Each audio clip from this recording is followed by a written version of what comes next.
Bismillahirrahmanirrahim. Assalamualaikum warahmatullahi wabarakatuh. Bertemu lagi dengan pelajaran Bahasa Indonesia Wajib di kelas 12. Pada pertemuan keempat ini kita masuk pada bab 2 tentang materi teks cerita sejarah. Adapun pengertian dari teks cerita sejarah, kita terlebih dahulu mengetahui dulu tentang istilah sejarah. Sejarah merupakan peristiwa yang benar-benar terjadi di masa lampau. Kemudian teks cerita sejarah adalah naskah cerita atau naskah rekaan yang mengandung unsur-unsur sejarah. Adapun ciri-ciri dari teks cerita sejarah, pertama adalah menampilkan latar masa lalu, kemudian disajikan secara kronologis atau dengan cara yang runtun. Kemudian yang ketiga, sering menggunakan konjungsi temporal atau konjungsi tempo ataupun waktu. Misalkan kata lalu, kemudian, setelah itu, dan lain sebagainya.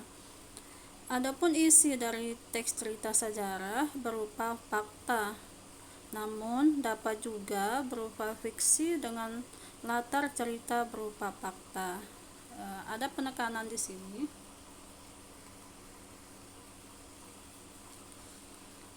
Dapat juga berupa fiksi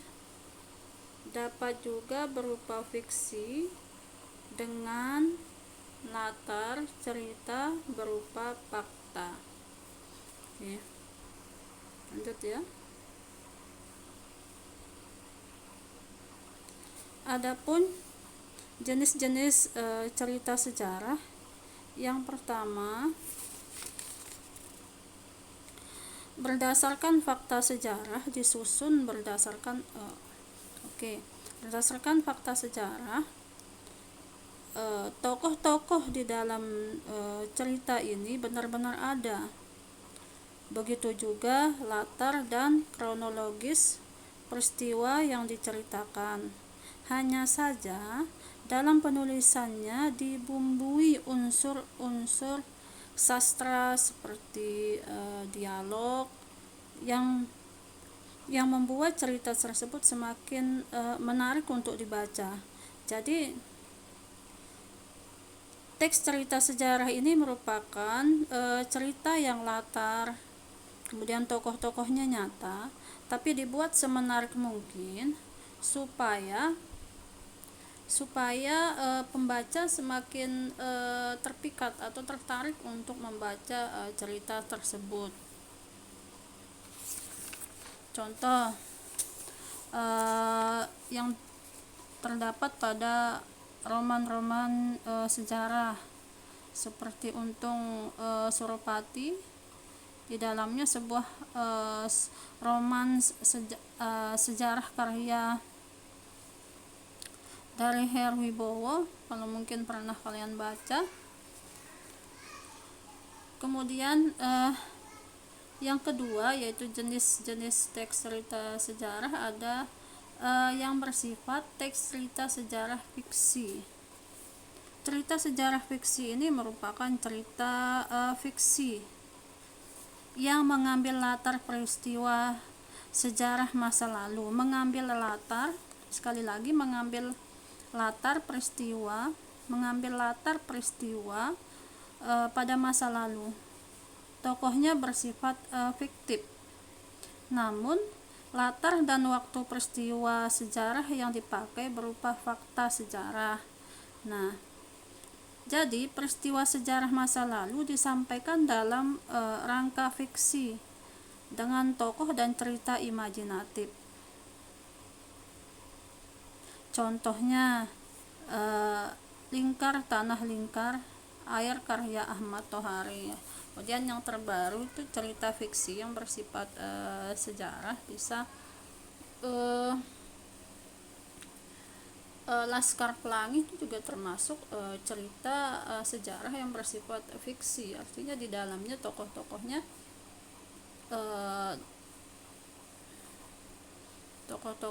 uh, fiksi,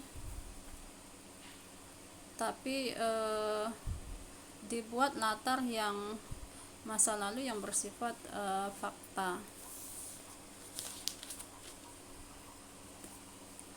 Adapun contoh teks cerita sejarah yang bersifat fakta, kisah tentang Pangeran Diponegoro. Salah satu kutipannya di dalam teks tersebut, di dalam cerita itu, kata ingat nama dia masih harum di mata masyarakat Jawa. Dia masih disegani, bahkan masih dianggap sebagai pemimpin mereka. Kalau kita membunuhnya, itu sama saja kita semakin dalam menanam kebencian penduduk kepada Belanda. Betul juga Jenderal, kata Clarence. Kolonel ini juga menyadari keletihan pasukannya yang mulai ogah-ogahan menjalankan perintah. Andai-pun ia paksakan untuk menyerang persembunyian Diponegoro, belum tentu berhasil karena semangat anak buahnya benar-benar drop. Kalau tidak menyerang, lalu apa yang akan kita lakukan? Menangkapnya, lalu memberikan dakwaan bahwa ia telah melawan hukum. Kalau kita hukum dia. Nah, ini merupakan salah satu contoh teks cerita sejarah di mana tokoh yang diceritakan adalah tokoh yang bersifat fakta atau orang-orang yang betul-betul ada dan memang betul-betul di dalam cerita ini memang tokoh perjuangan pada masa itu, tapi dibuat semenarik mungkin ceritanya supaya pembaca terpikat atau supaya pembaca tertarik untuk membaca buku tersebut.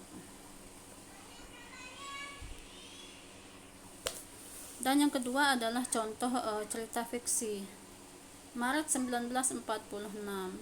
Ketika itu usiaku 18 atau 19. Sudah 4 tahun tamat Fairfax School bersama beberapa teman. Satu di antaranya Kreiman. Saat itu aku sedang menjadi murid Kiai Ngumar, belajar silat. Suatu malam Kiai Ngumar memanggil aku dan Kreiman. Hatiku berdebar karena mengira Kiai itu memberi kami rahasia-rahasia filsafat. Nah, ini merupakan teks cerita yang bersifat fiktif atau tokohnya tidak benar-benar ada, tapi dibuat seperti fakta karena di dalam ini ada tahun kemudian tanggal terjadinya peristiwa tersebut. Nah, selanjutnya struktur teks cerita sejarah. Adapun strukturnya, yang pertama adalah abstrak. Abstrak ini merupakan ringkasan atau inti cerita. Pada sebuah teks cerita sejarah bersifat opsional saja atau bisa dibuat atau bisa juga tidak dibuat. Biasanya abstrak ini kalau di dalam buku atau di dalam novel ditempatkan paling belakang, di sampul belakang. Kemudian yang kedua adalah orientasi. Orientasi ini merupakan pembuka dalam teks cerita sejarah yang berbentuk novel atau cerita yang lain. Orientasi ini berisi pengenalan tokoh dan latar cerita. Pengenalan tokoh berkaitan dengan pengenalan misalkan pelaku, terutama pelaku tokoh utama. Dan pengenalan ini meliputi kejadian yang dialami atau kejadian yang dirasakan oleh pelaku utama, diperkenalkan pada orientasi. Nah, bisa juga pengenalan latar berkaitan dengan waktu, ruang dan suasana terjadinya peristiwa dalam cerita sejarah. Latar digunakan untuk mengarang. Latar ini digunakan pengarang untuk menghidupkan sebuah cerita dan meyakinkan pembaca. Dan kata lain, latar ini mengekspresikan watak baik secara psikis maupun fisik. Misalkan saja pada contoh teks cerita fiksi pada tahun 1993 tadi, pada itu usiaku 19 atau 18 tahun. Itu contoh yang sudah saya jelaskan tadi. Itu merupakan di awal cerita dia menceritakan tentang latar waktu terjadinya peristiwa itu merupakan pengenalan tokoh, pengenalan waktu. Kemudian dia mengatakan aku dan teman-temanku, misalkan itu merupakan pengenalan tokoh. Kemudian setelah orientasi ada komplikasi atau konflik. Nah, tahap ini berupa urutan kejadian. Kejadian-kejadian di sini maksudnya dihubungkan secara sebab akibat. Peristiwa satu disebabkan atau menyebabkan terjadinya peristiwa yang lain. Komplikasi muncul akibat munculnya satu konflik. Diceritakan pada tahap orientasi. Misalkan begini. Suatu ketika atau 19 pada tahun itu aku dan kawan-kawanku pergi ke suatu desa. Itu merupakan orientasi. Kemudian sesampai di desa itu, aku dan teman-temanku dihadang oleh sekawanan sapi misalkan. Itu merupakan pengenalan peristiwa. Sapi ini mulai mendekati kami dan menyeruduk. Nah, kata-kata mendekati dan menyeruduk itu adalah komplikasi atau konflik. Berbagai cara kami lakukan untuk menghindari amukan sapi tersebut. Namun tak satu pun cara ini berhasil. Itu merupakan puncak dari konflik. Kami pun berteriak minta tolong kepada warga. Nah, tak lama setelah itu muncullah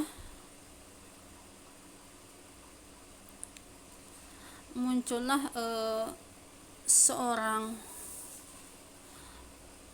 kakek tua. Nah, itu disebut sebagai resolusi, tapi nanti saya jelaskan. Klimaksnya tadi itu berbagai cara kami lakukan untuk menghindari sekawanan sapi ini, tapi tidak satu pun yang berhasil. Itu merupakan klimaks dari konflik tadi ini diseruduk oleh sapi gitu. Kemudian klimaksnya berbagai cara sudah dilakukan tapi tidak satu pun berhasil, malah semakin menyerang kami. Itu klimaks. Kemudian resolusinya ada seorang kakek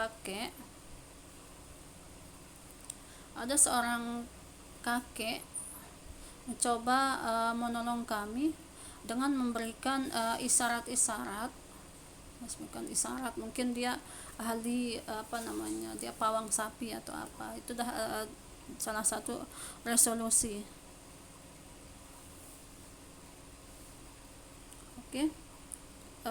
Sebelum lanjut ke resolusi, saya jelaskan dulu tentang klimaks. Tadi sudah saya sampaikan, konflik adalah tahap yang ditandai dengan reaksi pelaku dalam cerita tersebut. Reaksi pelaku ini artinya tokoh utama menghadapi masalah Kemudian selanjutnya klimaks. Klimaks merupakan puncak konflik dalam sebuah teks cerita sejarah. Pada saat klimaks inilah konflik mencapai tingkat intensitas tertinggi. Nah, jadi sudah dijelaskan berbagai cara yang sudah dilakukan, tapi tidak ada satupun yang berhasil. Malah sapi ini semakin menggila, makin mendekati dan menyerang pelaku utama dan kawan-kawannya. Kemudian resolusi. Resolusi adalah suatu keadaan ketika konflik terpecahkan. Nah, suatu keadaan ketika konflik ini terpecahkan. Artinya tadi seperti saya jelaskan, ada kakek tua yang tiba-tiba datang memberikan isyarat kepada sapi ini. Nah, itu adalah pemecahan masalah. Coba untuk memisahkan sapi dengan pelaku utama serta kawan-kawan dari pelaku utama tersebut. Sekali lagi, resolusi adalah suatu keadaan ketika konflik terpecahkan dan menemukan penyelesaiannya. Jadi tahapan ini ditandai dengan upaya pengarang atau si penulis cerita mengungkapkan solusi dari berbagai konflik yang dialami oleh tokoh utama. Yang terakhir adalah koda. Koda adalah bagian akhir dari sebuah teks cerita sejarah. Pada koda, pengarang menyuarakan pesan moral sebagai tanggapan terhadap konflik yang terjadi. Misalkan pesan moralnya apa? Kondisi berisi nilai-nilai atau ajaran-ajaran moral yang dapat dipetik pembaca. Misalkan seperti tadi, janganlah memasuki wilayah tersebut, atau jangan mungkin tokoh utama dan kawan-kawannya memasuki wilayah atau perkampungan itu dengan cara yang mungkin tidak permisi dulu atau tidak mengetahui kondisi dari kampung yang dia masuki tersebut. Jadi di sana si pengarang menyampaikan pesannya terhadap pembaca, terhadap konflik yang sudah dibuat atau yang dibuat oleh pengarang di dalam cerita yang ditulis. Selanjutnya